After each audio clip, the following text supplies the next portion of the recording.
Magandang araw sa inyong lahat. Ako si Alvin Calobe at sa vlog na ito, samahan ninyo akong tuklasin ang masasarap na pagkain dito sa One Ilocos Sur. Ang Ilocos Sur ay hindi lamang kilala sa makasaysayang lungsod ng Vigan, kundi pati na rin sa mga pagkain sumasalamin sa yaman ng kulturang Ilocano. Kaya tara na, sabay-sabay tayong matakam sa mga pagkain dito sa Ilocos Sur. Unahin na natin ang Vigan Empanada. Crispy sa labas, malasa sa loob. Gawa ito sa munggo, repolyo, itlog at longganisa na binalot sa kulay kahit na wrapper. Niluluto ito sa mainit na mantika hanggang maging golden brown. Hindi lang ito basta merienda, ito ay simbolo ng pagiging malikain at masinop ng mga Ilocano. Siyempre, hindi mawawala ang bagnet, ang hari ng mga ulam sa Ilocos.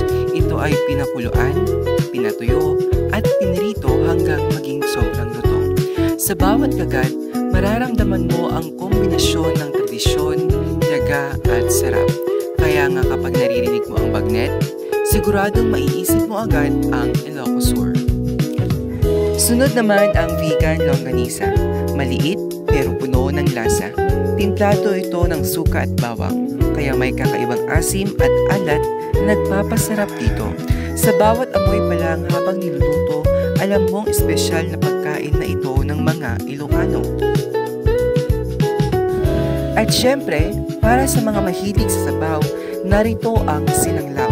Isang mainit na sabaw na gawa sa laman ng loob ng baka, nilagyan ng suka, luya at iba pang pampalasa. Ito ay karaniwang almusal ng mga Ilocano, lalo na sa umaga. Simple pero puno ng lasa at tradisyon.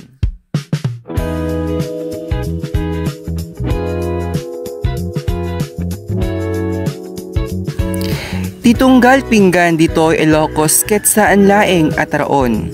Nuket pamati ken pateg iti kultura mi. Agyaman kada kayo amin. Haan nyo alipaten ti ag-subscribe ken i-share daytoy a vlog. At kikita tayo manen, kakabsat.